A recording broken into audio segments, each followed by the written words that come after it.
لا حول ولا قوة إلا بالله العلي العظيم أعوذ بالله من الشيطان الرجيم بسم الله الرحمن الرحيم الحمد لله رب العالمين والصلاة والسلام على أشرف الأنبياء والمرسلين سيدنا ونبينا وشفيع ذنوبنا وطبيب نفوسنا مولانا مولى الكونين امام المشرقین والمغربین جد الحسن والحسین حبیب الہ العالمین بالقاسم محمد وعلی بیتہ الطیبین الطاہرین المعصومین المظلومین المنتخبین المنتجبین اما بعد فقد قال اللہ تبارک و تعالی فی القرآن الکریم بسم اللہ الرحمن الرحیم وما خلقت الجن والانس الا لیعبدون۔ محترم ناظرین اور سامعین اکرام، خداوند عالم نے قرآن کریم کے اندر انسان کی خلقت اور جناتوں کے خلقت کا مقصد بیان کیا ہے۔ ہم نے انسانوں کو اور جناتوں کو نہیں پیدا کیا لیکن یہ کہ وہ ہماری عبادت کریں۔ جب ہم لفظ عبادت بولتے یا لفظ عبادت سنتے ہیں تو ہمارے ذہن میں تصور سب سے پہلے جن چیزوں کا آتا ہے وہ نماز، روزہ وغیرہ کا آتا ہے، اور یہ واقعاً عبادت بھی ہیں۔ تمام عبادتوں کے راس و رئیس کو نماز کہا جاتا ہے۔ اسی لیے معصوم کی حدیث بھی ہے کہ اگر اللہ کی بارگاہ میں نماز قبول ہے تو سارے عمل قبول ہو جائیں گے، اور اگر نماز رد کر دی گئی تو سارے عمل رد کر دیے جائیں گے۔ اور نماز کی معراج کا نام سجدہ ہے۔ جتنا زیادہ انسان سجدے میں وقت گزارتا ہے اتنا ہی زیادہ وہ انسان اللہ سے قریب ہوتا ہے۔ بہترین عمل کا نام ہے سجدہ۔ اللہ کو سجدہ اس قدر پسند ہے کہ اللہ کے جو مخصوص بندے ہیں وہ چھوٹی چھوٹی نعمتوں پر سجدے شکر کیا کرتے تھے۔ چھوٹے چھوٹے کاموں پر بھی اللہ کا شکر ادا کرنے کے لیے فوراً ہی اپنے آپ کو وہ سجدے میں چلے جایا کرتے تھے، اور خداوند عالم کی حمد، خداوند عالم کی بزرگی کا ذکر کرتے تھے، خداوند عالم کی تسبیح کا ذکر کرتے تھے۔ اللہ کو سجدہ اس قدر پسند ہے کہ نماز میں تو سجدہ ہے ہی، ساتھ ہی ساتھ خداوند عالم نے قرآن کریم کے اندر بھی سجدوں کو رکھا ہے۔ آج جو گفتگو ہے وہ قرآن کریم کے واجب سجدوں سے متعلق ہے۔ چونکہ رمضان مبارک ختم ہو رہا ہے، لوگ اس مہینے کے حساب سے تلاوت قرآن کو ختم کر رہے ہوں گے۔ کتنے لوگوں نے ماشاءاللہ سے قرآن ختم بھی کر لیا ہوگا، دوبارہ شروع کیے ہوں گے۔ اس میں قرآن کریم کی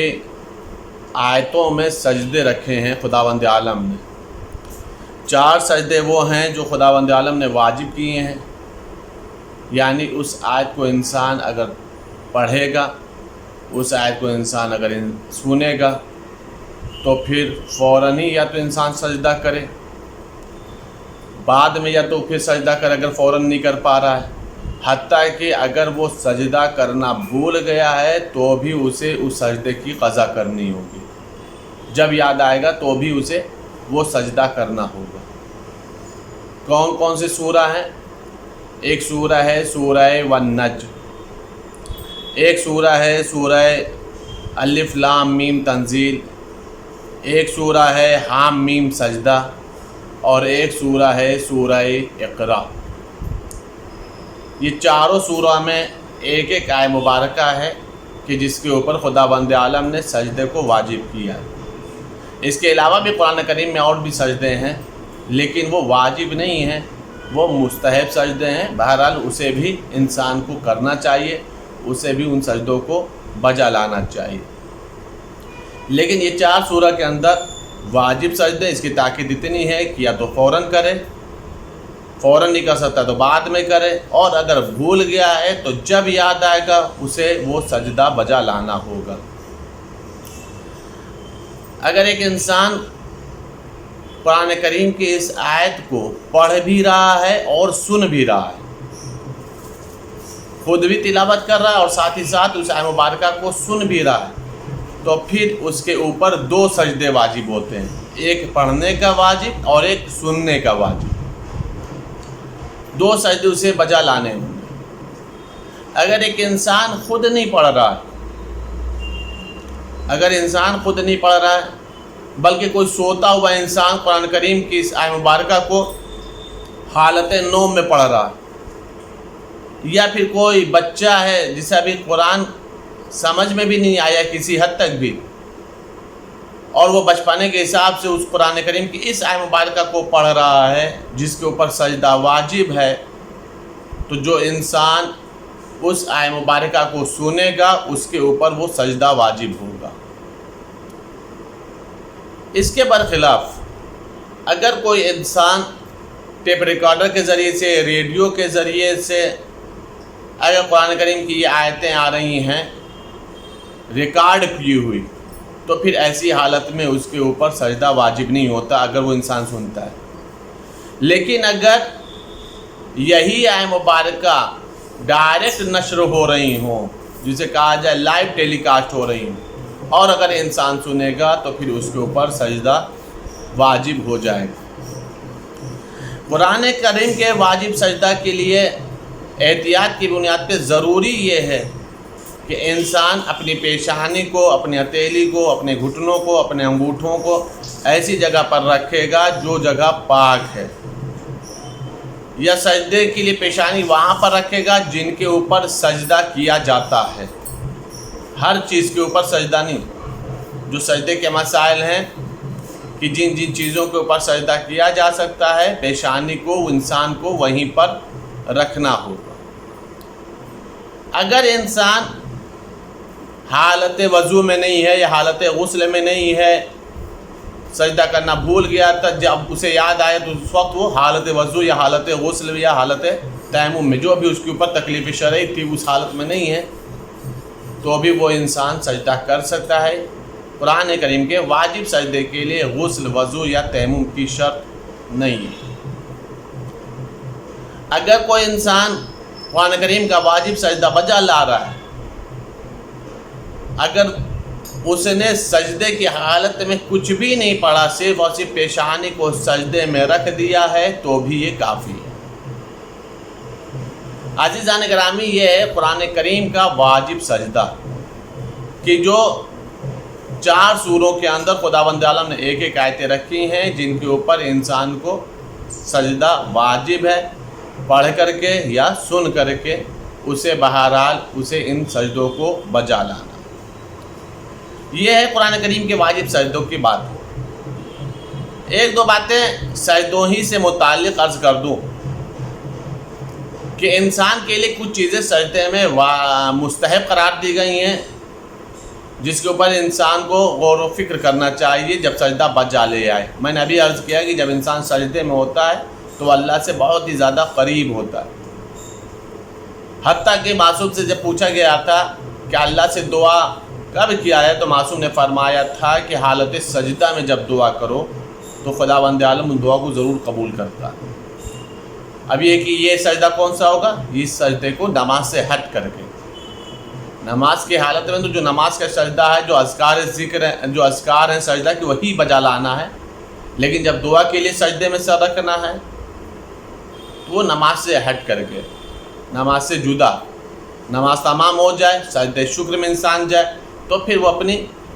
دعا کو اللہ کی بارگاہ میں سجدے کی حالت میں بیان کرے تو خداوند عالم اس دعا کو ضرور قبول کرتا ہے، کیونکہ وہ بندہ اللہ سے اس وقت قریب ہوتا ہے۔ کچھ چیزیں مستحب قرار دی گئی ہیں، مثلا انسان کو چاہیے کہ سجدے کو طول دے، جلدی جلدی سجدہ بجا نہ لے، 1 مرتبہ ذکر پڑھتا ہو تو 3 مرتبہ پڑھے، اگر 3 مرتبہ پڑھتا ہے تو آخر میں 1 مرتبہ کم سے کم صلوات پیغمبر اکرم اور پیغمبر کی آل اطہار کے اوپر پڑھے، یہ مستحب قرار دیا گیا۔ ایسا نہیں کہ سجدے میں سر رکھا فوراً سر اٹھایا پھر سجدے میں سر رکھا، نہیں، تھوڑا انسان کو چاہیے کہ سکون لے. ایک سجدے اور دوسرے سجدے کے بیچ میں یہ مستحب قرار دیا گیا ہے. جسم کو سکون دے، اور یہ جو جسم کو سکون دینے کا ہے اسی میں مستحب ہے کہ انسان کو چاہیے کہ ایک سجدہ سے لے کے دوسرے سجدے کے بیچ میں جو سکون سے بیٹھ رہا ہے اس میں وہ مستحب ہے کہ استغفر اللہ ربی واتوب الیہ. مستحب ہے کہ انسان جب سجدے سے سر اٹھائے تو اپنے ہاتھ کو بلند کر کے تکبیر کہے اللہ اکبر. مستحب ہے کہ فوراً پیشانے میں سر رکھتے ہی فوراً ذکر نہ کر دے، بلکہ اپنے ہتھیلی کو، انگلیوں کو ایسے سٹا کر کے ایک دوسرے سے جوڑ کر کے رکھے، اور اس انداز سے رکھے کہ انگلی کا سیرا قبلہ رخ ہو. یہ مستحب قرار دیا گیا ہے. جب انسان سجدے سے سجدے سے بیٹھ جائے، سجدے سے سر اٹھا لے، اس کے بعد بیٹھ گیا، اس کے بعد پھر اسے کھڑا ہونا، تو اس کے لیے مستحب قرار دیا گیا ہے کہ پہلے وہ اپنے گھٹنے کو اٹھائے، اس کے بعد وہ اپنی ہتھیلی کو مصلے سے اٹھائے. اسی طریقے سے جب سجدے میں انسان کو جانا ہو تو انسان کو چاہیے کہ پہلے ہتھیلی کو مصلے پہ رکھے اور اس کے بعد گھٹنے کو پھر مصلے کے اوپر. لیکن عورت کے لیے مسئلہ یہ ہے کہ اسے چاہیے کہ وہ گھٹنے کو پہلے زمین پر رکھے، اس کے بعد پھر ہاتھ کو مصلے پر رکھے. کوہنی کو اپنے زانوں سے، اپنے رہن سے سہارا دے کر کے نہیں رکھنا چاہیے، اور نہ ہی اپنے کوہنی کو مصلے پہ رکھنا چاہیے، بلکہ یہ دونوں بازو کے حصے کو آزاد رکھنا چاہیے، کھلا رکھنا چاہیے. یہ مردوں کے لیے. عورتوں کے لیے مستحب یہ قرار دیا گیا ہے کہ وہ اپنی کوہنی کو مصلے کے اوپر رکھیں، وہ اپنے بازو کو فری نہ رکھیں، بازو کو کھلا نہ رکھیں. یہ وہ چیزیں ہیں جو سجدے کے لیے مستحب قرار دی گئی. عزیزان گرامی، مسئلے کے ساتھ ہماری جو دوسری گفتگو ہو رہی ہے وہ قرآنی پیغام کے سلسلے سے ہو رہی ہے، قرآنی آیات اور قرآنی میسج کے سلسلے سے ہو رہی ہے کہ خداوند عالم قرآن کریم میں کیا ارشاد فرما رہا ہے. آج جس آیت مبارکہ کی ہم نے تلاوت کرنی، اس کے سلسلے سے خداوند عالم ارشاد یہ فرما رہا ہے. یہ سورہ نساء کی آیت مبارکہ ہے کہ جس کے اندر خداوند عالم ارشاد یہ فرما رہا ہے، بسم اللہ الرحمن الرحیم، من یعمل سوءا یجز بہ ولا یجد لہ من دون اللہ ولیٰ ولا نصیرا ومن یعمل من الصالحات من ذکر او انثی وہو مؤمن فاولئک یدخلون الجنۃ ولا یظلمون نقیرا. اور جو بھی کوئی بدی کرے گا اس کا بدلہ پائے گا، اور خدا کے سوا وہ کسی کو نہ اپنا حامی پائے گا اور نہ ہی مددگار پائے گا. جو شخص کوئی نیکی کرے اور جو شخص کوئی نیکی کرے گا اس حال میں کہ وہ مومن ہو، چاہے وہ مرد ہو یا عورت، وہی تو جنت میں داخل ہوں گے اور ان پر تل برابر بھی ظلم نہیں کیا جائے گا. عزیزان گرامی، یہ سورہ نساء کی 2 آیت مبارکہ ہے. اس دونوں آیت مبارکہ کے اندر خداوند عالم نے پہلی آیت مبارکہ میں ارشاد فرمایا کہ جو کوئی بھی بدی کرے گا اس کا بدلہ پائے گا، اور خدا کے سوا وہ کسی کو نہ اپنا حامی پائے گا اور نہ ہی مددگار پائے گا. پہلے اس آیت مبارکہ کے اندر اس بات کو محسوس کرنے کی ضرورت ہے کہ کوئی انسان ایسا نہیں ہے کہ جس نے کوئی بدی نہ کی ہو، کوئی گناہ نہ کیا ہو، کوئی نافرمانی نہ کی ہو، سوائے معصومین علیہ السلام کے، انبیاء و مرسلین کے علاوہ، ائمہ طہار علیہ السلام کے علاوہ. باقی ہر انسان سے کوئی نہ کوئی گناہ ہوتا ہی ہے، معصیت ہوتی ہے، سوائے اس کے کہ جو معصوم ہیں یا اللہ کے مخلص بندے ہیں، جو عباد الصالحین ہیں. ان کی گفتگو نہیں ہے، یہ گفتگو ہم جیسے لوگوں کی، کہ ہر انسان کوئی نہ کوئی معصیت، نافرمانی، بدی کوئی نہ کوئی کچھ نہ کچھ کیا ہی ہوتا ہے. کسی نے زیادہ کیا ہے، کسی نے کم کیا ہے، اور اللہ کہہ رہا ہے کہ جو کوئی بھی بدی کرے گا اس کا بدلہ اسے ضرور ملے گا. اسے وہ بدلہ دیکھنا پڑے گا، اسے وہ بدلہ لینا پڑے گا اگر بدی کیا ہے. جب معصوم سے یہ پوچھا گیا تھا تو معصوم نے ایک جملہ ارشاد فرمایا تھا، معصوم نے ارشاد یہ فرمایا کہ اگر خداوند عالم تمہیں تمہارے ساتھ، تمہارے نفس کے ساتھ، تمہاری آل اولاد کے ساتھ تمہیں کسی آزمائش میں اور تمہیں کسی مصیبتوں میں مبتلا کرتا ہے تو اس کی وجہ یہی ہے کہ جو تم نے بدی کیا ہے۔ اللہ تمہیں اس لیے اس میں مبتلا کر دیتا ہے تاکہ تم میدان آخرت میں ان چیزوں کے حقدار نہ بنو۔ تم دنیا سے جب آخرت کی طرف سفر کرو تو تم ایک دم پاک صاف رہو، تمہارے نامہ اعمال میں کوئی بدی نہ ہو، اس لیے کہ وہاں کی ایک بدی کی سزا بھی انسان کو برداشت کرنے کے لائق نہیں ہے کہ وہ انسان برداشت کر سکے۔ تو یہ دنیا میں جو ہمارے اوپر، مومنین کے اوپر، مومنات کے اوپر، اولاد آدم کے اوپر جو آزمائشیں آتی ہیں، جو مصیبتیں آتی ہیں، جو کبھی رنج و غم آتا ہے، چاہے اس کے نفس کے ذریعے سے آئے، اس کی ذات سے آئے، اس کے مال کے ذریعے سے آئے، اس کے آل اولاد کے ذریعے سے آئے، یہ جو رنج و غم کا مسئلہ ہوتا ہے یہ حقیقتاً انہی بدیوں کی وجہ سے ہوتا ہے جو ہم سے سرزد ہو چکی ہوتی ہیں،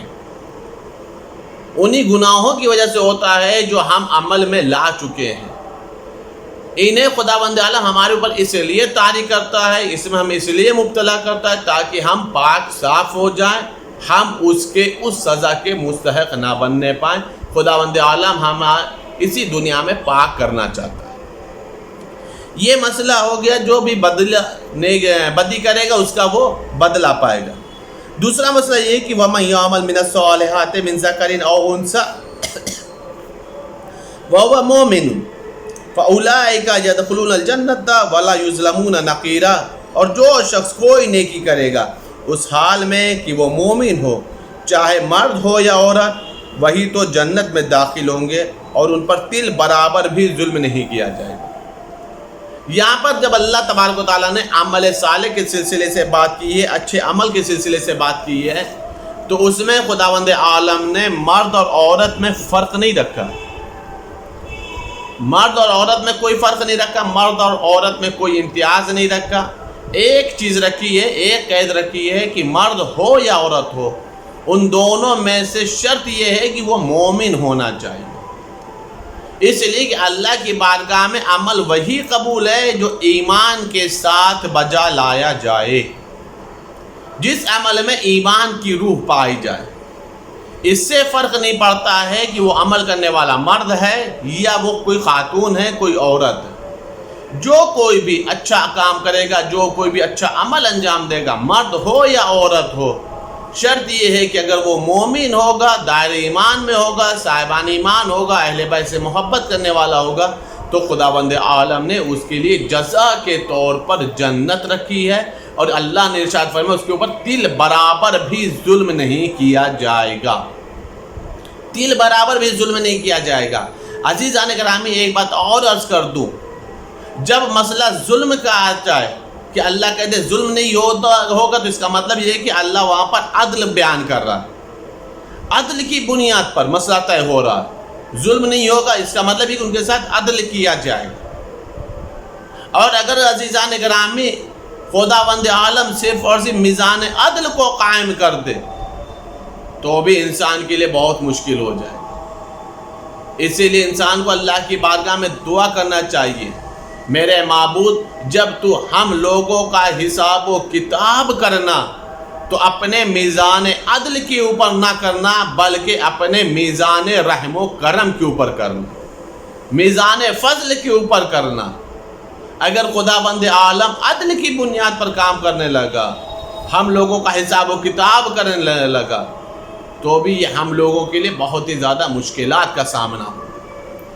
لیکن اگر اللہ فضل کے ذریعے سے کرے گا، رحم کے ذریعے سے کرے گا، کرم کے ذریعے سے کرے گا، بخشش کے ذریعے سے کرے گا، عفو کا میزان کو قائم کرے گا، تو عزیزان گرامی تمام محبان اہل بیت کو خداوند عالم بخش دے گا۔ ماہ مبارک رمضان ہے، ہم اللہ کی بارگاہ میں دعا کریں کہ خداوند عالم ہم سب کے عملوں کو تو قبول فرما، ہم سب کے گناہوں کو معاف فرما۔ میرے معبود جتنے مرحومین ہیں ان سب کے تمام اعمالوں کو قبول فرما، ان سب کے تمام سیئات کو، تمام گناہوں کو درگزر فرما۔ میرے معبود تجھے واسطہ ہے محمد و آل محمد کا، جتنے بیمار ہیں ان سب کو شفا کلی اور صحت کاملہ عطا فرما، خاص طور سے اس وبائی مرض میں جتنے لوگ مبتلا ہیں میرے معبود ان سب کو صحت و سلامتی عطا فرما، تمام محبان اہل بیت کو طول عمر عطا فرما، ہم سب کے رزق و روزی میں اضافہ فرما، ہم سب کے رزق و روزی میں برکت عطا فرما، سب کے تمام رنج غم دکھ درد کو دور فرما، جو بے اولاد انہیں صاحب اولاد بنا، جو صاحبان اولاد ان کی اولادوں کی حفاظت فرما، ہمارے سروں پر علماء علامت اکرام کا سایہ دائم اور قائم رکھ، ہمارے سروں پر ہمارے بزرگوں کا سایہ قائم رکھ، امام زمانہ کے زور میں تعجیل فرما، ہم سب کو ان کے آبان و انصار میں شمار فرما، اللہم تقبل منا انک انت السمیع العلیم بحق محمد و آلہ